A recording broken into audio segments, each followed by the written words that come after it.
അടിവരയിട്ടുകൊണ്ട് ഞാൻ പറയുകയാ, ഇസ്ലാമിക വിരുദ്ധമായ ഏത് പ്രവർത്തനങ്ങൾ എന്തിന്റെ പേരിൽ നടന്നാൽ, അത് ഉറൂസിന്റെ പേരിൽ നടക്കട്ടെ, അത് നബിദിനാഘോഷത്തിന്റെ പേരിൽ നടക്കട്ടെ, അത് ഉറൂസിന്റെയും ഉറൂസ് മുബാറക്കിന്റെയും പേരിൽ നടക്കട്ടെ, അതെല്ലാം മ്ലേച്ഛത്തരം തന്നെയാണ്. ഇതെല്ലാം ചെയ്യിപ്പിക്കുന്നത് പിശാച് തന്നെയാണ്. ഒരു സംശയ കാര്യത്തിൽ വേണ്ട. എത്ര സുന്ദരമായ ഗൗസുൽ പേരിലുള്ള കൂട്ടമാണിത്. ഇവിടെ യാതൊന്നും ഞാൻ കാണുന്നില്ല. ആകെ ഇവിടെ ഉള്ളത് ഒരു ദീനീ മജ്ലിസ്, പോകുന്നവർക്ക് ഒരു പിടി ആഹാരം. എന്താ ഇതിൽ തെറ്റുള്ളത്? ചില ഉറൂസുകളുടെ നമ്മൾ പ്രസംഗിക്കാൻ പോയി, പ്രസംഗിക്കാൻ പോണ്ട എന്ന മുറവിളി കൂട്ടി പലരും. ഞാൻ പറഞ്ഞു പോകണമല്ലോ. നമ്മൾ പോയില്ലെങ്കിൽ, പ്രസംഗത്തിന് വിളിക്കുന്ന ആളുകൾ പോയില്ല എങ്കിൽ അവർ പിന്നെ അവിടെ വെക്കുന്നത് ഗാനമേളയാകും. അതുകൊണ്ട് പോകണം. പോയിട്ട് അവരുടെ മുന്നിൽ എന്താണ് ദീനിന്റെ നിലപാടെന്ന് പറഞ്ഞു കൊടുക്കണം. അതിന്റെ ബാധ്യത നമുക്കില്ലേ? അങ്ങനെ ഒരു ഉറൂസിന് പോയിട്ട് ഞാനിവിടെ ഇങ്ങനെ പ്രസംഗിച്ചോണ്ട് നിൽക്കുമ്പോ തൊട്ടു പുറകില് ഭയങ്കരമായ ശബ്ദം. നോക്കുമ്പോ അവിടെ മരണക്കിണർ. അത് മരണക്കിണർ എന്ന് പറയുന്നത് ഹറാമാണ് എന്നല്ല ഞാൻ പറയുന്നത്. ഒരു മഹാന്റെ പേരിൽ നടക്കുന്ന ഒരു പരിപാടിയിൽ അങ്ങനെ ഒരു പരിപാടി സംഘടിപ്പിക്കുക എന്നുള്ളത് ഹറാമാണോ അല്ലയോ എന്നുള്ളത് വലിയ മഹാന്മാര് പറയേണ്ട കാര്യമാണ്. പക്ഷെ അത് ഫഹ്ശാണ്, മോശമാണ്, മ്ലേച്ഛമാണ്. അത് ശരിയായ രീതിയല്ല. പ്രത്യേകിച്ച് ഒരു മതവിജ്ഞാന സദസ്സ് നടക്കുമ്പോ ഇതിന്റെ എല്ലാത്തിനെയും സംഘാടകർ ഒരാളാ. ഞാൻ പറഞ്ഞു ഇതൊക്കെ ശരിയായ രീതിയല്ല, ഇതൊക്കെ മാറ്റണം. പണ്ഡിതന്മാരെ വിളിച്ചിരുത്തിയിട്ട് ചോദിക്കണം എന്താണ് ദീൻ അല്ലാത്തത്, എന്നിട്ട് വരും വർഷങ്ങൾക്ക് മാറ്റം വരുത്തണം എന്ന് പറഞ്ഞു. അത് പറയേണ്ട ബാധ്യത നമുക്കില്ലേ? ഞാൻ പറഞ്ഞു വന്നത് ചില സ്ഥലങ്ങളിലൊക്കെ അങ്ങനെയാണ്. അള്ളാഹു നമ്മളെ ഉമ്മത്തിനെ കാത്തുരക്ഷിക്കട്ടെ. നബിദിനം വളരെ മനോഹരമാണ്. നബിദിനം വേണ്ടാന്ന് പറയുന്നവരുണ്ട്. അവരോട് പോടാതിന്റെ പണി നോക്കടാന്ന് പറയണം. അത് മറ്റൊരു വശം. പക്ഷേ നബിദിനം വേണ്ട എന്ന് പറയുന്നവരോട് ആ വാക്കിൽ നമ്മൾ സംസാരിക്കുമ്പോൾ തന്നെ നബിദിനാഘോഷത്തിന്റെ പേരിൽ കാട്ടിക്കൂട്ടുന്ന കോമാളിത്തരങ്ങൾ നമ്മൾ കണ്ടില്ല എന്നടിക്കാൻ പറ്റുമോ? എത്രയോ സ്ഥലങ്ങളിലാണ്. എനിക്കറിയില്ല ഈ സാധനത്തിന്റെ ഒന്നും പേര്. എന്തൊക്കെയോ ഗാനമേളയ്ക്ക് വെക്കുന്ന സാധനങ്ങളൊക്കെ വെച്ചിട്ട് സമൂഹത്തിന് ശബ്ദ മലിനീകരണവും അതുപോലെ തന്നെ പുക മലിനീകരണവും അതുപോലെ തന്നെ എല്ലാവർക്കും ആകെ ഒരു വല്ലാത്ത അറ്റാക്കുള്ള രോഗികളൊക്കെ ഉണ്ടെങ്കിൽ അവരൊക്കെ ആ പെടഞ്ഞങ്ങ് മരിക്കാൻ ആ നിലയിലുള്ള എല്ലാ സംവിധാനങ്ങളെയും ഉപയോഗപ്പെടുത്തിയിട്ട് എന്തിനാണ്? ഇത് ആർക്ക് വേണ്ടിയാണ്? ഇത് എന്ത് സമീപനമാണ് നമ്മൾ ചെയ്യുന്നത്? ഇതൊക്കെ നമ്മൾ മാറ്റണ്ടേ? അപ്പൊ ഇതൊക്കെ ഫഹിഷ, ഇതൊക്കെ ചെയ്യിപ്പിക്കുന്ന അള്ളാഹും റസൂലും ആണെന്ന് പറഞ്ഞിട്ട് എല്ലാ ഈ അള്ളാന്റെ റസൂലിന്റെ മണ്ട വെച്ചു കൊടുക്കരുത്. ഇത് ശൈത്താനാണെന്ന് ഖുർആൻ തന്നെ പറയാ. ഇന്നമാ യഅ്മുറു ഫഇന്നഹു യഅ്മുറു ബിൽ ഫഹ്ശാ. ഈ ഫഹ്ശാ കൊണ്ട് ശൈത്താന്റെ ഇടപെടലാണ്. അള്ളാഹു നമ്മളെ കാത്തുരക്ഷിക്കട്ടെ. വടക്ക് മധ്യ കേരളത്തില് ഒരു ഉറൂസ് ഉണ്ട്. ആ ഉറൂസിന്റെ പ്രധാനപ്പെട്ട ഏറ്റവും 10 ലക്ഷം രൂപയ്ക്കാണ് 10 മിനിറ്റിലേക്ക് ഒരു ആനയെ കൊണ്ടുവരുന്നത്. 10 മിനിറ്റ് ആനയെ കൊണ്ടുവന്ന് മക്കാമിനടുത്തുള്ള ഒരു സ്ഥലത്ത് ആനയെ നിർത്തിയിട്ട് അവിടെ മുട്ടയും വേറെന്തൊക്കെയോ സാധനങ്ങൾ, പാലും, മരത്തിൽ പാമ്പ് വരും അത്രേ, പാമ്പിന് മുട്ടയും പാലും വെച്ചു കൊടുക്കണം. ഘോഷയാത്രയുടെ മുമ്പില് നെറ്റിപ്പട്ടം കെട്ടിയ ഗജവീരൻ 10 ലക്ഷം രൂപ 10 മിനിറ്റത്തേക്ക് ആ ആനയെ വാടകയ്ക്കെടുക്കാൻ. ഒന്ന് ആലോചിച്ചു നോക്കിയേ പ്രിയപ്പെട്ട സഹോദരങ്ങളെ. ഇതും ഒരു മഹാന്റെ പേരിലാണ്. ഇത് എങ്ങനെ നമ്മൾ അംഗീകരിക്കും? എങ്ങനെ നമുക്കിത് അംഗീകരിച്ചു കൊടുക്കാൻ പറ്റും? ആ കമ്മിറ്റിക്കാർ ചെയ്യുന്നത് ഫഹ്ശ ആണ്. ഇത് ചെയ്യിപ്പിക്കുന്നത് അന്ത്യവിശ്രമം കൊള്ളുന്ന മഹാനല്ല, സാക്ഷാൽ പിശാച്. വിശുദ്ധ ഖുർആൻ. ഒരു സംശയ കാര്യത്തിലില്ല. ഉറൂസുകൾ നടത്തണം. മഹാന്മാരെ മറന്നു പോകാൻ പാടില്ല. ആ മഹാന്മാരൊരു നാട്ടിലുണ്ടായിരുന്നു. അവരവിടെ അവരെന്തൊക്കെ പിന്നെ ദീനിന് വേണ്ടിയിട്ട് സമർപ്പിച്ചു, എന്തെല്ലാം മാറ്റങ്ങൾ വരുത്തി. അതെല്ലാം കാലങ്ങൾ കഴിഞ്ഞു പോയാലും ഒരു തലമുറ അത് മനസ്സിലാക്കണം. അതിന് ഉറൂസുകൾ അനിവാര്യം തന്നെയാണ്. പക്ഷെ അതിന്റെ പേരിൽ ഇസ്ലാമിക വിരുദ്ധമായ ഒരു കാര്യങ്ങളും അനുവദിക്കാൻ പാടില്ല. പിശാച് ഇതൊക്കെ ചെയ്തിട്ട് അവസാനം എവനൊരു ജോലി ഉണ്ടെന്താണെന്നറിയോ? ഇതെല്ലാം ചെയ്യിപ്പിച്ചിട്ട് അവസാനം അള്ളാന്റെ വലിയന്റെ മണ്ടിട്ട് കൊടുത്തിട്ട് അവനങ്ങ് പോകും. ഇതെല്ലാം ചെയ്യിപ്പിച്ചിട്ട് കമ്മിറ്റിക്കാരെ തലയിൽ വെച്ചിട്ട് അവനങ്ങ് പോകും. ശൈത്താൻ. അതാണ് ശൈത്താന്റെ ഡ്യൂട്ടി. ഞാനൊരു ചെറിയ സംഭവം നിങ്ങൾക്ക് പറഞ്ഞു തരാം. മഹാനായ അബ്ദുല്ലാഹി ഇബ്നു മസ്ഊദ് റളിയല്ലാഹു തആല അൻഹു അറിയുമല്ലോ. ഇബ്നു മസ്ഊദ് റളിയല്ലാഹു തആല അൻഹു ഖുർആൻ അല്ലാഹു അവതരിപ്പിച്ച അതേ കോലത്തിൽ ഓതുന്ന സഹാബിയാ. ആദ്യമായിട്ട് സഫാ മലയുടെ മുകളിൽ നിന്ന് ഇറങ്ങി വന്ന് മഖാം ഇബ്രാഹിമിന്റെ പാറപ്പുറത്ത് കയറി നിന്നുകൊണ്ട് ശത്രുക്കളുടെ മുമ്പിൽ ആദ്യമായി സൂറത്തുർ റഹ്മാൻ ഉറക്കെ ഓതിയ മഹാനായ അബ്ദുല്ലാഹി ഇബ്നു മസ്ഊദ് ചോദിക്കുന്ന ചോദ്യം അല്ലാഹു ഉത്തരം കൊടുക്കാതെ കൈവലിക്കില്ലെന്ന് റസൂല് പരിചയപ്പെടുത്തിയ സഹാബിയാ. അള്ളാന്റെ പ്രിയപ്പെട്ട പ്രവാചകന്റെ സന്തര സഹചാരിയാണ്, സീനിയറായ സഹാബി വര്യനാണ് അബ്ദുല്ലാഹി ഇബ്നു മസ്ഊദ് റളിയല്ലാഹു തആല അൻഹു. ആ മഹാനവറുകൾ പറയുകയാണ്, ഒരു സ്ത്രീക്ക് 4 സഹോദരങ്ങൾ ഉണ്ടായിരുന്നത്രേ. ആ പെണ്ണ് സുന്ദരിയാണ്, സുമുഖിയ. ഈ 4 സഹോദരങ്ങളും ആ പെണ്ണിനെ എവിടെയോ ഒരു യാത്ര പോകുന്ന സമയത്ത് ആ സഹോദരിയെ, ഏക സഹോദരിയാണ്, വാപ്പയില്ല ഉമ്മയില്ല, വേറെ ആരും നോക്കാനില്ല. സുന്ദരിയായ ആ പെണ്ണിനെ 4 സഹോദരങ്ങളും കൂടി എവിടെയാണെന്ന് സുരക്ഷിതമായ സ്ഥലത്തേൽപ്പിക്കുക. അവരിങ്ങനെ വലിയ ആശയക്കുഴപ്പത്തിലായി. അപ്പോഴാണ് അവരുടെ മനസ്സിലേക്ക് ഓടിയെത്തിയത്, ആ നാട്ടിൽ നല്ലൊരു മനുഷ്യനുണ്ടത്രേ. ആ മനുഷ്യൻ നല്ല ഇബാദത്തെടുക്കുന്ന ആബിദാണ്, നല്ല സൂഫിയാണ്, സാത്വികനാണ്, സാഹിദാണ്, ദുനിയാവ് വേണ്ടെന്ന് വെച്ച മഹാനാണ്, അള്ളാഹുവിന് വേണ്ടി ജീവിതം മാറ്റിവെച്ച മഹാനാണ്. അയാളുടെ മഠം, അയാൾ ഇബാദത്തെടുക്കുന്ന ഒരു പ്രദേശമുണ്ട്. അവിടെ കൊണ്ടുവന്ന 4 ആങ്ങളമാര് കൂടി ആ പെങ്ങളെ അവിടെ ആക്കുകയാ. എന്നിട്ട് പറഞ്ഞു, ഞങ്ങൾ തിരിച്ചു വരുന്നത് വരെ അവൾ ഇവിടെ സുരക്ഷിതയാണല്ലോ. അയാൾ പറഞ്ഞു, ആയിക്കോട്ടെ, അവര് എവിടെയെങ്കിലും ഇരുന്നോട്ടെ. ആ പെണ്ണവിടെ തനിച്ചായി ആബിദ് ഇബാദത്തുമായി വീണ്ടും അതാ സജീവമാവുകയാ. 4 ആങ്ങളമാരും അവിടെ നിന്ന് യാത്ര തിരിച്ചു. അബ്ദുല്ലാഹി ഇബ്നു മസ്ഊദ് റളിയല്ലാഹു അൻഹു പറയുകയാണ്, സഹോദരങ്ങളെ, ആ മഠത്തിലേക്ക് അതാ വിളിക്കപ്പെടാത്ത ഒരു അതിഥി വരികയാ, ക്ഷണിക്കപ്പെടാത്ത ഒരു അതിഥി വരികയാ. ആരാണെന്നറിയോ? അള്ളാഹുവിന്റെ ശത്രുവായ, നിങ്ങൾ ഓരോരുത്തരുടെയും ശത്രുവെന്ന് ഖുർആൻ പരിചയപ്പെടുത്തിയ ശൈത്താനുൽ ലഈൻ. ആ ശൈത്താൻ അതാ മഠത്തിലേക്ക് കടന്നു വരികയാ, ആ ഹാങ്കാഹിലേക്ക് വരികയാണ്. അദ്ദേഹം ഇബാദത്തെടുക്കുന്ന ആ പ്രത്യേകമായ ടെന്റിലേക്ക് കയറി വരികയാ.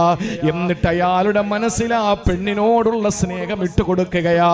സ്നേഹം പ്രണയമായി, പ്രണയം കാമമായി. അവസാനം അയാള് ദുനിയാവൊന്നും വേണ്ടെന്ന് പറഞ്ഞ് സാത്വികനായി ജീവിച്ചു കൊണ്ടിരുന്ന മനുഷ്യന്റെ മസ്തിഷ്കത്തിലേക്ക് അതാ ഈ പിശാച് ഇൻജക്ട് ചെയ്യാൻ തുടങ്ങി. അങ്ങനെ മസ്തിഷ്ക പ്രക്ഷാളനം നടത്തിയിട്ട് ആ മനുഷ്യൻ ആ പെണ്ണിനോട് സ്നേഹം തോന്നുകയാ. അങ്ങനെ ആ പെണ്ണിനെ എങ്ങനെയെങ്കിലും ഒന്ന് വശീകരിക്കണമെന്ന ചിന്ത വന്നു. അവളുടെ ശരീരത്തിലേക്ക് ആ മനുഷ്യന് ദാഹം വരികയാ. പൈതാകമടക്കാൻ കാത്തിരിക്കുന്ന, മഴ കാത്തിരിക്കുന്ന വേഴാമ്പലിന്റെ കളകൂചനം പോലെ ഈ സാത്വികനായ മനുഷ്യന്റെ ഹൃദയത്തിന്റെ ഉള്ളറകളില് വികാരം മുട്ടിടുകയാ. ആ മുട്ടിട്ട വികാരം പൂത്തുലയാൻ തുടങ്ങി. അങ്ങനെ ഈ പെണ്ണിനെ കയറി പിടിക്കുകയാ. അവൾക്ക് നിന്നുകൊടുക്കലല്ലാതെ നിവൃത്തിയില്ല. ആ പെണ്ണിനെ വശീകരിച്ചോ. ആ പെണ്ണിനിതാ ഗർഭിണിയാവുകയാണ്. എന്താണ് ചെയ്യുക? ആ സമയത്ത് പിശാചിന്റെ ദുർബോധനത്തിൽ വീണുപോയ സാത്വികനായ മനുഷ്യനിലൂടെ ആ പെണ്ണ് ഗർഭിണിയായപ്പോൾ സഹോദരങ്ങളെ, ശൈത്താനതാ വരികയാ. ശൈത്താന് വീണ്ടും വന്നു. വീണ്ടും വന്നിട്ട് സാത്വികനായ മനുഷ്യന്റെ മുമ്പിലേക്ക് വന്നിട്ട് പറഞ്ഞു, ഇനി ഒരൊറ്റ വഴിയേ ഉള്ളൂ, ലോകത്താരും ഇത് അറിഞ്ഞിട്ടില്ല. ഇനി ഒരൊറ്റ വഴിയേ ഉള്ളൂ, അവളെ അങ്ങ് കൊന്നേക്കണം, അല്ലെങ്കിൽ പ്രസവിച്ചാൽ പ്രശ്നമാണ്. അയാൾ പറഞ്ഞു, ഞാനെങ്ങനെ കൊല്ലും? കൊല്ലലല്ലാതെ വേറെ നിവൃത്തിയൊന്നുമില്ല, കൊന്നേക്കുക. എന്നിട്ട് നിങ്ങൾ ഇന്ന സ്ഥലത്ത് കൊണ്ടുവന്ന് ആ ശരീരത്തെ കുഴിച്ചിടുക. നിങ്ങളാണ് എന്ന് ആരും വിശ്വസിക്കില്ല. നിങ്ങൾ അല്ല എന്ന് പറഞ്ഞ ജനങ്ങൾ ഒരിക്കലും തർക്കം ഉന്നയിക്കൂല. അതുകൊണ്ട് നിങ്ങൾ ചെയ്യണമെന്ന് പറഞ്ഞു. നിമിഷ നേരം ദുർബോധനത്തിൽ വീണുപോയ, പിശാചിന്റെ വടിയിൽ വീണുപോയ ആ സാത്വികനായ സൂഫി വര്യൻ എന്ത് ചെയ്തെന്നറിയോ? ആ പെണ്ണിനെ അങ്ങ് കൊല്ലുകയാ. എന്നിട്ട് ശൈത്താൻ ചൂണ്ടിക്കാണിച്ചു കൊടുത്ത കുഴിയിലേക്ക് കുഴിച്ചിടുകയാ. നിങ്ങൾക്കറിയോ സഹോദരങ്ങളെ, 4 ആങ്ങളമാരിലും ശൈത്താൻ ചെന്നു. എന്നിട്ട് ഉറക്കത്തിലെ കിനാവ് കാണിക്കുകയാ. നിങ്ങളുടെ പ്രിയപ്പെട്ട പെങ്ങള് കൊല്ലപ്പെട്ടിരിക്കുകയാ. വെറുതെ കൊല്ലപ്പെട്ടതല്ല, ബലാത്സംഗത്തിനിരയായിട്ട് അവള് കൊല്ലപ്പെട്ടിരിക്കുകയാ. അവളുടെ ഖബർ ഇന്ന സ്ഥലത്തുണ്ടെന്ന് പറഞ്ഞു കൊടുത്തു. ഈ 4 സഹോദരങ്ങളും ആ രാത്രിയിലെ കിനാവ് കണ്ടു. നേരം വെളുത്തൊരു സഹോദരൻ അടുത്ത 3 പേരെ വിളിച്ചിട്ട് പറഞ്ഞു, ഞാൻ ഇന്നലെ ഒരു പേക്കിനാവ് കണ്ടു. എന്താ കണ്ടത്? നമ്മുടെ സഹോദരി കൊല്ലപ്പെട്ടത്. രണ്ടാമൻ പറഞ്ഞു ഞാനും കണ്ടു. മൂന്നാമൻ പറഞ്ഞു ഞാനും കണ്ടു. നാലാമൻ പറഞ്ഞു ഞാനും കണ്ടു. എന്നാൽ ഇന്ന സ്ഥലത്താണല്ലോ നമുക്ക് പോകാം. അവിടെ ചെന്ന് നോക്കുമ്പോ അല്ലാ, ഏക പെങ്ങളതാ കുഴിച്ചിടപ്പെട്ടിരിക്കുകയാ. ഇത് ചെയ്തതാരാണെന്നും അതാ ദുർബോധനം നൽകി ഈ സാത്വികനായ മനുഷ്യൻ തന്നെ. ആ മനുഷ്യനെ അതാ പിടിച്ചു കെട്ടുകയാ. അവന്റെ എല്ലാ ടെന്റും ആരാധനായിടങ്ങളൊക്കെ തകർത്തു കളഞ്ഞു. എന്നിട്ട് ആ സാത്വികനായ മനുഷ്യനെ കോടതിയിൽ കൊണ്ടുവരികയാ. ആ സമയത്ത് അവിടെ 3ാമത് പിശാച് വരികയാ. 1 പെണ്ണിനെ വശീകരിക്കാമെന്ന പിശാച്, 2ാമത് കൊല്ലാൻ വേണ്ടി പ്രേരണ കൊടുത്ത പിശാച്, 3ാമത് വരുന്നത് കോടതിയിൽ വെച്ചാ. ഈ കോടതിയിലെ പ്രതിക്കൂട്ടിൽ നിൽക്കുന്ന സാത്വികനായ മനുഷ്യന്റെ മുമ്പിൽ പിശാച് കടന്നു വന്നിട്ട് പറയുകയാണ്, ഇന്നി ഔഖഅതുക ഫീ ഹാദാ, ഇതില് ഞാനാണ് നിന്നെ വീഴ്ത്തിയതെന്ന് നിനക്കറിയോ. വലയുൻജീക മിൻഹു ഗൈരി, ഇതിൽ നിന്ന് രക്ഷപ്പെടാൻ രക്ഷപ്പെടുത്താൻ എനിക്കല്ലാതെ കഴിയില്ല. എന്നിലൂടെയല്ലാതെ നിനക്ക് രക്ഷപ്പെടാൻ കഴിയില്ല. ആ സമയത്ത് ആ സൂഫിയായ മനുഷ്യൻ ചോദിച്ചു, ഞാൻ എന്താ ചെയ്യേണ്ടത്? ആകെ നാറ്റക്കേസായല്ലോ, എന്താ ഞാൻ ചെയ്യേണ്ടത്? ആ സമയത്ത് പിശാചു പറഞ്ഞു, എനിക്കൊരൊറ്റ കാര്യം മതി, അത് ചെയ്യാൻ നിനക്ക് കഴിയോ? എന്നാ ഞാൻ നിന്നെ ഇവിടെ നിന്ന് രക്ഷപ്പെടുത്താ.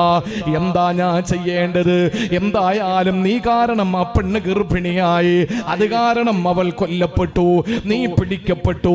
ഇതെല്ലാം ഞാൻ നിന്നെ വീഴ്ത്തിയത് തന്നെയാണ്, പക്ഷെ രക്ഷപ്പെടുത്താനും എനിക്കേ കഴിയൂ. അതുകൊണ്ട് എന്ത് ചെയ്യണമെന്ന് പറയോ? ആ സമയത്ത് പിശാചാ സാത്വികനോട് പറഞ്ഞതെന്തെന്നറിയോ? ഫസ്ജുദുലി സജ്ദതൻ വാഹിദാ, എനിക്കൊരു സുജൂദ് ചെയ്യോ? എന്റെ മുന്നിൽ ഒരു സുജൂദ് ചെയ്യുമോ? ഇനി ആകെയുള്ള തിന്മ അത് മാത്രമല്ലേ, അവിടെ വ്യഭിചാരം നടന്നു, കൊലപാതകം നടന്നു, അള്ളാഹുവുമായിട്ടുള്ള സകല ബന്ധങ്ങളും അയാൾക്ക് അവിടെ വെച്ച് മുറിക്കേണ്ടി വന്നു. അയാളോട് പറയുന്നു, ഇനി ഒരൊറ്റ വഴിയേ ഉള്ള, രക്ഷപ്പെടണം, ജനങ്ങളിൽ നിന്ന് രക്ഷപ്പെടണം. ഞാൻ പറയാം, നീ അല്ല ഇത് ചെയ്തതെന്ന്. അതിന് ഒരൊറ്റ വഴിയേ ഉള്ളൂ, നീ എനിക്കൊരു സുജൂദ് ചെയ്യണം, പറ്റുമോ? സഹോദരങ്ങളെ, സുജൂദ് ചെയ്തു. ആ മനുഷ്യനതാ ശൈത്താന്റെ മുമ്പിൽ സുജൂദ് ചെയ്യുകയാ. ശൈത്താൻ അവിടെ നിന്നങ്ങ് വഴിമാറുകയാ. സഹോദരങ്ങളെ, ശൈത്താൻ വഴിമാറിയെന്ന് മാത്രമല്ല, അയാളെ കൊന്നുകളയുന്നു, അയാളെ കൊല്ലപ്പെടുകയും ചെയ്തു. ആ മനുഷ്യൻ എങ്ങനെയാണ് മരിച്ചത്? അബ്ദുല്ലാഹ് ഇബ്നു മസ്ഊദ് റളിയല്ലാഹു അൻഹു ഈ സംഭവം മുന്നിലിരിക്കുന്നവർക്ക് പറഞ്ഞു കൊടുത്തിട്ട് ഇബ്നു മസ്ഊദ് തങ്ങൾ ഓതിയത് സൂറത്തുൽ ഹശ്റിലെ ഒരായത്താണ്. കമസലി إذ قال للإنسان كفر فلما كفر قال إني بريء منك إني أخاف الله رب العالمين. ശൈത്താൻ പറയുകയാണ്, അല്ലാഹുവിന്റെ ഖുർആൻ സൂറത്തുൽ ഹശ്ർ പറയുകയാ, കമസലി ശൈത്താൻ, ശൈത്താന്റെ ഉപമ പോലെയാണ്. എന്താ ശൈത്താന്റെ ജോലി എന്നറിയോ? ഇത് ഖാല ലിൽ ഇൻസാനി ക്ഫുർ, ജനങ്ങളോട് പറയും നീ കാഫിറാകടാ. ഫലമ്മാ കഫറ, ഈ ജനങ്ങൾ കാഫിറായാലോ, ഖാല, ശൈത്താൻ പറയുന്നത്, ഇന്നി ബരീഉം മിൻക, ഞാനും നീയും തമ്മിൽ യാതൊരു ബന്ധവുമില്ല. ഇന്നി അഖാഫുല്ലാഹ റബ്ബൽ ആലമീൻ, അല്ലാഹുവിനെ എനിക്ക് എനിക്ക് വല്ലാത്ത ഭയമാണ്, അതുകൊണ്ട് ഞാനിതാ നിന്നിൽ നിന്ന് മാറിപ്പോകുന്നു എന്ന് പിശാച് പറയുമെന്ന് അള്ളാന്റെ പരിശുദ്ധ ഖുർആൻ. എന്റെ സഹോദരങ്ങളെ, കള്ളുകുടിയന്മാരെ മദ്യശാപ്പിൽ കൊണ്ടുപോകുന്നതാരാ? പോടാ, ഇത്രയും ടേസ്റ്റ് ഉള്ളത് വേറെന്താ ഉള്ളത്? അത് കുടിച്ചാൽ പിന്നെ നിനക്ക് ലോകവുമായിട്ട് ബന്ധമില്ലല്ലോ. പോമോനെ എന്ന് പറഞ്ഞ് ബിവറേജിന്റെ മുമ്പിലേക്ക് കൊണ്ടുപോവുകയാ. കൊടുക്കടാ, വാങ്ങി കുടിക്കടാ എന്ന് പറഞ്ഞിട്ട് കുടിക്കുകയാ. ആ മദ്യം തന്റെ ആമാശയത്തിലേക്ക് ചെല്ലുമ്പോൾ പിശാച് അവിടെ നിന്ന് ഇന്നി ബരീഉം മിൻക്, നിന്നിൽ നിന്ന് ഞാനിതാ ഒഴിവാവുകയാണ്. ഇന്നി അഖാഫുല്ലാഹ്, എനിക്ക് പടച്ചോനെ പേടിയാണെന്ന് പറഞ്ഞിട്ടൊരൊറ്റ മുങ്ങലാണ്. ഒരൊറ്റ മുങ്ങൽ. ഇത് ശൈത്താന്റെ ജോലിയാണ്. ശൈത്താന്റെ പാർട്ടിക്കാരായി നമ്മൾ പോയി കഴിഞ്ഞാൽ സംഭവിക്കുന്നത് എന്താണ്? ശൈത്താൻ ഒരൊറ്റ ഓട്ടമാണ്. ശൈത്താൻ അതുവരെ എല്ലാം സയ്യന ലഹും അഅ്മാലഹും, കേട്ടോ, എല്ലാം അങ്ങോട്ട് അഴകാക്കി കാണിച്ചു തരും. എന്നിട്ട് ആ പണി ചെയ്യിപ്പിച്ചിട്ട് അവസാനം ഒരൊറ്റ മുങ്ങൽ. അതുകൊണ്ടാണ് അള്ളാഹു പറഞ്ഞത്, വ്യക്തമായ പരാജയം സംഭവിച്ചവൻ ഖുർആനിൽ 3 സ്ഥലങ്ങളിൽ പറഞ്ഞതിൽ ഒന്ന്, ആരാണോ ശൈത്താനെ, അള്ളാഹുവിനെ മാറ്റി നിർത്തിയിട്ട് ശൈത്താനെ വലിയാക്കുന്നവൻ, അവൻ പിഴച്ചുപോയി. അള്ളാഹു നമ്മളെ കാത്തു രക്ഷിക്കട്ടെ. അതുകൊണ്ട് നമുക്ക് എന്താ ഇനി ഒരു മാർഗം? എന്താണ് ഒരു മാർഗം? റസൂലുള്ളാഹി അലമിലേക്ക് വരുന്നുണ്ട്. അതാണ് എന്റെ വിഷയം. എന്താ നമുക്കുള്ള മാർഗം? ഒരൊറ്റ മാർഗം, അള്ളാഹുവിനെ വലിയാക്കുക. അല്ലാതെ വേറെ ഒരു നിവൃത്തിയില്ല. അള്ളാഹുവിനെ സംരക്ഷകനാക്കുക. ഈ വലിയ എന്ന് പറഞ്ഞാലേ പലതരം വലിയുണ്ട്. ഉറക്കത്തിലെ വലിയുടെ കാര്യമല്ല ഈ പറയുന്നത്. വലിയ എന്ന് പറഞ്ഞാൽ മൗല എന്ന് പറഞ്ഞാൽ യജമാനനും മൗല എന്ന് പറയും, അടിമയ്ക്കും മൗല എന്ന് പറയും. ചില ആളുകൾ പറയും, ഓഹ് വലിയെന്ന് പറഞ്ഞ് അള്ളാനെ വലിയാക്കണം. നിങ്ങൾ ഈ ഇരിക്കുന്നതിൽ എത്രയോ ആളുകൾ വലിയാണ് എന്ന് വെച്ചിട്ട് നാളെ അവരുടെ വേല യാസീനൊന്നും ഓതിക്കളയല്ലേ. മോളെ കെട്ടിക്കുമ്പോ നിങ്ങൾ ആരായി? എന്താ പറയുന്നത്? വലിയിരിക്കുക എന്നല്ലേ? അത് ഈ വലിയ തന്നെയാ. മുഹിയുദ്ദീൻ ശൈഖിനെ പറയുന്ന വലിയ തന്നെയാണ് ആ വലിയും. അർത്ഥം വേറെ തന്നെ ഉള്ളൂ. അർത്ഥം വേറെ തന്നെ ഉള്ളൂ. ഒരു വാക്കിൽ തന്നെ എന്തുമാത്രം അർത്ഥമുണ്ട്. പല അർത്ഥങ്ങളില്ലേ. വലിയ എന്ന് പറഞ്ഞാൽ സംരക്ഷകൻ. ആ പെണ്ണിന്റെ സംരക്ഷകൻ നമ്മളായിരുന്നു. ഉത്തരവാദിത്വം നമുക്കായിരുന്നു. ആ പെൺകുട്ടിയുടെ എല്ലാ ചുമതലയും നമ്മളിലായിരുന്നു. അതാണ് വലിയ. അള്ളാഹുവിന്റെ വലിയ എന്ന് പറഞ്ഞാൽ അവന്റെ അടുപ്പക്കാരെന്നാണ്. അവന്റെ അടുപ്പക്കാര്. മുഹമ്മദ് കുഞ്ഞ് ഗനീമി ഉസ്താദ് ഇരിപ്പുണ്ട്. ഈ വിഷയത്തിൽ നല്ല പാണ്ഡിത്യമുള്ള മനുഷ്യനാണ്. അള്ളാഹു ഇൽമിൽ അഭിവൃദ്ധി നൽകി അനുഗ്രഹിക്കുമാറാവട്ടെ. വലിയ സ്നേഹമാണ്. അള്ളാഹു ദീനിനു വേണ്ടി, അള്ളാഹുവിന് വേണ്ടി സ്നേഹിക്കാനും നാളെ സ്വർഗത്തിൽ ഇതുപോലെ ഒരുമിച്ചുകൂടാനും അള്ളാഹു തൗഫീക്ക് നൽകി അനുഗ്രഹിക്കുമാറാവട്ടെ. പ്രിയപ്പെട്ട സഹോദരങ്ങളെ, വലിയ എന്ന് പറയുന്നത് അള്ളാഹുവിനെ വലിയാക്കി കഴിഞ്ഞാൽ, നമ്മുടെ സംരക്ഷണം എല്ലാം കൂടെ അങ്ങോട്ട് അള്ളാഹുവിനെ ഏൽപ്പിച്ചു കഴിഞ്ഞാൽ തീർച്ചയായിട്ടും സഹോദരങ്ങളെ നമുക്ക് രക്ഷപ്പെടാൻ കഴിയും. ഒരിക്കലൊരു ഗുരു തന്റെ ശിഷ്യനോട് ചോദിച്ചു, മോനെ, ശൈത്താൻ വന്നിട്ട് നിന്നെ തെറ്റ് ചെയ്യാൻ പ്രേരിപ്പിച്ച നീ എന്ത് ചെയ്യും? നമ്മൾ എന്താ ചെയ്യാ? ശൈത്താൻ വന്നിട്ട് തെറ്റ് ചെയ്യാൻ പ്രേരിപ്പിക്കുക, നമ്മൾ എന്ത് ചെയ്യും? നമ്മൾ ചെയ്യുന്നത് ആ തെറ്റ് ചെയ്യുന്ന ശൈത്താനോട് നമ്മൾ പോരടിക്കും. ആ ഗുരുവിനോട് ശിഷ്യൻ പറഞ്ഞ മറുപടി അതാണ്, ഞാൻ ശൈത്താനെ നേരിടും. അപ്പൊ ഗുരു ചോദിച്ചു, വീണ്ടും വന്നാലോ? ശക്തമായ നിലയിൽ തിരിച്ചു വന്നാലോ? ഞാൻ വീണ്ടും നേരിടും. വീണ്ടും വന്നാലോ? ഞാൻ വീണ്ടും നേരിടും. 3 പ്രാവശ്യം ശിഷ്യൻ അങ്ങനെ പറഞ്ഞപ്പോൾ ഗുരു ചോദിച്ചു, മോനെ, അബദ്ധമാണ്. നീ ശൈത്താനെ നേരിട്ട് കൊണ്ട് നിൽക്കേണ്ട കാര്യമില്ല. എന്നിട്ടൊരു ഉദാഹരണം ചോദിച്ചു. നമ്മൾ നടന്നു പോകുന്ന വഴിയിൽ ഇപ്പൊ ഒരു വീട്ടിൽ കല്യാണം വിളിക്കാൻ വേണ്ടി ചെന്നു, അല്ലെങ്കിൽ നമ്മുടെ സിറാജുൽ ഹുദയുടെ പ്രവർത്തകര് ഒരു വീട്ടില് പിരിവിന് വേണ്ടി ചെന്നു. അപ്പൊ അവിടെ ഉണ്ട് പട്ടി. നായ വളർത്തുന്ന വീട് മുസ്ലിമീങ്ങളിലുണ്ട്. ആലോചിച്ച് നോക്കിയേ, ഇല്ലേ? നായുള്ള വീട്ടിൽ അള്ളാഹുവിന്റെ റഹ്മത്തിന്റെ മലക്കുകൾ അടുക്കില്ല. അപ്പൊ രൂപമുള്ള വീട്ടിലോ അടുക്കൂല. ഫോട്ടോ ഫ്രണ്ടിൽ വെക്കുന്ന വീട്ടിൽ അടുക്കൂല. നമ്മുടെ ഇൽമിന്റെ മജ്ലിസുകൾക്കൊക്കെ ഈ ഒരു ശോചനീയ അവസ്ഥ സംഭവിച്ചത് എന്താ? സകല മൊയ്ലിയാക്കന്മാരുടെ ഫോട്ടോയും വെച്ചിട്ടാ. ഫോട്ടോ മാറ്റിയിട്ട് വാഴ്ന്നു വെച്ച് നോക്ക്, ഫോട്ടോ മാറ്റിയിട്ട് വാഴ്ന്നു വെച്ച് നോക്ക്. ഇത് പറയുമ്പോ നിങ്ങൾ ചിന്തിക്കുന്ന പിന്നെ നിങ്ങളുടെ ഫോട്ടോ വന്നില്ലേ?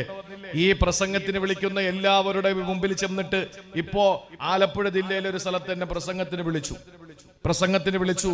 ആ സമയത്ത് വലിയ കട്ടൗട്ടുകളൊക്കെ വെക്കുന്നു. ഞാൻ പറഞ്ഞു എന്റെ ഫോട്ടോ വെക്കണ്ട, ബാക്കി എല്ലാ ഉസ്താദന്മാരുടെ ഫോട്ടോയും വെച്ചോ. ഇപ്പൊ എല്ലാരും വിളിച്ചിട്ട് പറയുന്നത് നല്ലൊരു ഫോട്ടോ ഉണ്ടെങ്കിൽ അയച്ചു തരാനാണ്. അങ്ങനെയായി. പിന്നെ ആകെ ഒരു സമാധാനം എന്ന് പറഞ്ഞാല് പ്രാവിന് കാട്ടിക്കാൻ വേണ്ടിയാണ് ഇതൊക്കെ ചെയ്യുന്നത്. ഫ്ലക്സ് കൊണ്ടുവന്നത് റോട്ടിൽ വെച്ചിട്ട് വരും, പോകുന്ന പ്രാവും കാക്കൊക്കെ കാട്ടിക്കും. അപ്പൊ അങ്ങനെ ഒരു സ്ഥലത്ത് ഒരു പ്രസംഗത്തിന് പോയിട്ട് ഒരു ബാത്റൂമിൽ കയറാൻ വേണ്ടി പോകുമ്പോൾ അതിൽ കഥ കെട്ടിരിക്കുന്നത് വാഴലിന്റെ ഫ്ലക്സാ. അപ്പൊ അത് തന്നെ ഇതിന് പറ്റിയ സാധനം. അത് തന്നെ അർഹതപ്പെട്ട സ്ഥലത്ത് എഴുതിയിരിക്കൂ. സിറാജുൽ ഹുദയുടെ പുറത്തേര് മാറ്റി. സിറാജുൽ ഹുദയുടെ പുറത്ത് അടുത്ത വർഷം മുതൽ ഈ ഫോട്ടോ ഒന്നും വെക്കണ്ട. കാണുന്നവര് വന്നാൽ മതി, കേൾക്കണവര് വന്നാൽ മതി. പ്രസംഗത്തിന് ഫോട്ടോ കണ്ടിട്ട് വരുന്നതിന് നമ്മളൊരു വീട്ടിൽ ചെന്നപ്പോ നായ ഉണ്ടെന്നിരിക്കട്ടെ, ആ നായ ഉള്ള വീട്ടിലേക്ക് നമ്മൾ അങ്ങോട്ട് കയറിയപ്പോഴേക്കും നായ ഓടി നമ്മുടെ മുമ്പിലേക്ക് വരിക. നമ്മളെന്താ ചെയ്യാ? മുണ്ടും മടയി കുത്തിയിട്ട് ഞാൻ ജിമ്മിനൊക്കെ പോയിട്ടുണ്ട്, ഇപ്പൊ കാണിച്ചു തരാടാ നായ എന്ന് പറഞ്ഞിട്ട് തിരിഞ്ഞിരിക്കുവോ? ഓടി വീട്ടുകാരനെ വിളിക്കും, പെട്ടെന്ന് പിടിച്ചു കെട്ടാൻ പറയും. അതല്ലേ ശരി? നമ്മൾ പെട്ടെന്ന് ചെയ്യുന്നത് എന്താണ്? വീട്ടുകാരനെ വിളിച്ചിട്ട് പറയും പെട്ടെന്ന് പിടിച്ചോ എന്ന് പറയും. ഈ ഗുരു ശിഷ്യനോട് പറഞ്ഞു, നിന്നെ തെറ്റിന് ശൈത്താൻ പ്രേരിപ്പിക്കുമ്പോ നീ എന്ത് ചെയ്യും? ഞാൻ ശൈത്താനെ നേരിടും. അബദ്ധമാ മോനെ, ഞാൻ വീണ്ടും വന്നാലോ? ഞാൻ വീണ്ടും നേരിടും ഗുരു. ശുദ്ധ അസംബന്ധമാ മോനെ. വീണ്ടും അവൻ വന്നാലോ? ഞാൻ വീണ്ടും അവനെ നേരിടും. വിവരക്കേടാ പൊന്നുമോനെ. എന്നിട്ട് ഗുരു പറഞ്ഞു, മോനെ നീ ചെയ്യുന്നത് നായ കടിക്കാൻ വേണ്ടി വരുമ്പോ നായയുടെ യജമാനനെ വിളിച്ചിട്ട് നീ പെട്ടെന്ന് ഇതിനെ ഒന്ന് രക്ഷപ്പെടുത്ത്, എന്നെ രക്ഷപ്പെടുത്തതിനെ പിടിച്ചു കെട്ടെന്ന് പറയുമോ? ആ നായയുടെ നേരെ നീ ചീറി അടുക്കുമോ എന്ന് ചോദിച്ചപ്പോ ശിഷ്യൻ പറഞ്ഞു, വീട്ടുകാരനോട് പറയും പിടിച്ചു കെട്ടാൻ. ഇത് തന്നെയാ നീ ചെയ്യേണ്ടത്. ഏതാ? അല്ലാഹു റബ്ബുൽ ഇസ്സത്തിനോട് പറയണം, അല്ലാഹുവേ ശൈത്താന്റെ ഉപദ്രവത്തിൽ നിന്ന് എന്നെ കാക്കണമല്ലാ. സഹോദരങ്ങളെ, ഖുർആൻ ഓതുമ്പോ മടി വരുന്നുണ്ടല്ലോ, ഖുർആൻ ഓതുമ്പോ കോട്ടുവാ വരുന്നുണ്ടല്ലോ, ഖുർആൻ ഓതുമ്പോൾ എന്തെല്ലാം ചിന്തകൾ മനസ്സിൽ വരുന്നുണ്ടല്ലോ. അതെന്തിന്റെ പേരിലാണ്? ഖുർആനിൽ തന്നെ മരുന്നുണ്ട്. വഇദാ ഖറഅതൽ ഖുർആന ഫസ്തഇദ് ബില്ലാഹ്. ഖുർആൻ ഓതുമ്പോ നീ പിശാചിൽ നിന്ന് കാവൽ തേടണമെന്ന് അല്ലാഹുവിന്റെ ഖുർആൻ. എവിടെ പോയാലും പിശാചിൽ നിന്ന് കാവൽ തേടിയിട്ടല്ലേ പോകേണ്ടത്. ഒരു നിമിഷം നിങ്ങൾ ചിന്തിച്ചാൽ ഞാൻ നിങ്ങൾക്ക് വളരെ വ്യക്തമായി പറഞ്ഞു തരാ. ഒരാൾ തന്റെ ഭാര്യയെ സമീപിക്കുകയാ, എന്താ പറയുന്നത്? അല്ലാഹുമ്മ ജന്നിബിന ശൈത്താന വജന്നിബി ശൈത്താന ഫീമാ റസഖ്തനാ. അല്ലാഹുവേ, ഞങ്ങളുടെ ഈ പ്രവർത്തനത്തിലൂടെ രൂപപ്പെടുന്ന കുഞ്ഞുങ്ങളിലും നീ ശൈത്താനെ അകറ്റണമല്ലാ. ഇത് പറയാതെ ഏതൊരു കുഞ്ഞിനെ ഏതൊരു പിതാവും മാതാവും ജന്മം നൽകുവോ ആ പ്രിയപ്പെട്ട കുട്ടി ആണായാലോ പെണ്ണായാലോ പിഴച്ചത് തന്നെ. അതിനാണ് നമ്മൾ പറയുന്നത് സഹോദരങ്ങള്, അള്ളാന്റെ ഹബീബിന് നമുക്ക് മാതൃകയുണ്ട്. ബാത്റൂമിലേക്ക് കയറുമ്പോ നമ്മൾ പറയുന്നത് എന്താണ്? അല്ലാഹുമ്മ ഇന്നി അഊദു ബിക മിനൽ ഖുബ്സി വൽ ഖബായിസി. ആണ് പെണ്ണു പിശാചുകളിൽ നിന്ന് ഞാൻ നിന്നോട് കാവൽ തേടുകയാണല്ലാ. കാരണം ശൈത്താന്റെ വീടാണ് ബാത്റൂം, ടോയ്ലറ്റ് ശൈത്താന്റെ വീടാണ്. അതുകൊണ്ടാണ് നമ്മൾ അതിനകത്ത് കയറുമ്പോൾ അതിൽ നിന്ന് കാവൽ തേടുന്നത്. ഇനി ശൈത്താന്റെ വീടെന്ന് പറഞ്ഞിട്ട് പോകാതിരിക്കാൻ പറ്റൂലല്ലോ, അതുകൊണ്ട് നമുക്ക് കയറേണ്ടി വരുന്നു. അതുകൊണ്ട് നമ്മൾ കാവൽ തേടിയിട്ട് നമ്മൾ അതിലേക്ക് പ്രവേശിക്കുന്നു. ഇങ്ങനെ നോക്കിയാൽ ജീവിതത്തിന്റെ അഖില മേഖലകളില് പിശാചിൽ നിന്ന് കാവൽ തേടിയിട്ട് വേണം അല്ലാഹുവിന്റെ മുമ്പിൽ നമുക്ക് എത്തപ്പെടാൻ. അതുകൊണ്ടാണ് സൂറത്തുൻ നിസായിൽ അല്ലാഹ് പറഞ്ഞത്, വലൗലാ ഫളലുല്ലാഹി അലൈക്കും വറഹ്മതുഹു ലത്തബഅതുമു ശൈത്താന ഇല്ലാ ഖലീലാ. അല്ലാഹ് പറയുന്നു വലൗലാ ഫളലുല്ലാഹി അലൈക്കും, നിങ്ങൾക്ക് അല്ലാഹുവിന്റെ ഔദാര്യം അല്ലാഹു തന്നതുകൊണ്ട്, വറഹ്മതുഹു അവന്റെ ഓശാരം നിങ്ങൾക്ക് തന്നതുകൊണ്ട്, അല്ലാഹു പറയുകയാണ് അത് നിങ്ങൾക്ക് കിട്ടിയത് കൊണ്ടാണ്. അതല്ല കിട്ടാതിരുന്നെങ്കിലോ ലത്തബഅതുമു ശൈത്താന, ശൈത്താന നിങ്ങളെ നിശ്ചയം നിസ്സംശയം പിൻപറ്റിയേനെ. അതുകൊണ്ട് പ്രിയപ്പെട്ട സഹോദരങ്ങളെ, പിശാചിൽ നിന്ന് കാവല തേടിയിട്ട് നമ്മൾ അല്ലാഹുവിന്റെ ഭാഗത്തേക്ക് നീങ്ങുക, അല്ലാഹുവിലേക്ക് നമ്മൾ മടങ്ങുക. സംരക്ഷണം മുഴുവനും നമ്മൾ ഏൽപ്പിക്കേണ്ടത് അവനെയാണ്. ഒരിക്കലും പിശാചിന്റെ പാതയല്ല തിരഞ്ഞെടുക്കേണ്ടത്, നമ്മൾ തിരഞ്ഞെടുക്കേണ്ടത് അല്ലാഹുവിന്റെ പാതയാ. അതാണ് ദാലിക ഹുവൽ ഖുസ്റാനുൽ മുബീൻ എന്ന് വിശുദ്ധ ഖുർആൻ പറഞ്ഞ ശക്തമായ പരാജയത്തിന്റെ 3 കാരണങ്ങളിൽ ഒന്നാമത്തേത് വമയ്യത്തഖിര ശൈത്താന വലിയ്യം മിൻ ദൂനില്ലാഹ് ഫഖദ് ഖസറ ഖുസ്റാനം മുബീനാ. ആരല്ലാഹനെ മാറ്റി നിർത്തിയിട്ട് പിശാചിന്റെ പാത തിരഞ്ഞെടുക്കുമോ അവന് രക്ഷയില്ല, അവന് ശക്തമായി പരാജയപ്പെട്ടെന്ന് വിശുദ്ധ ഖുർആൻ.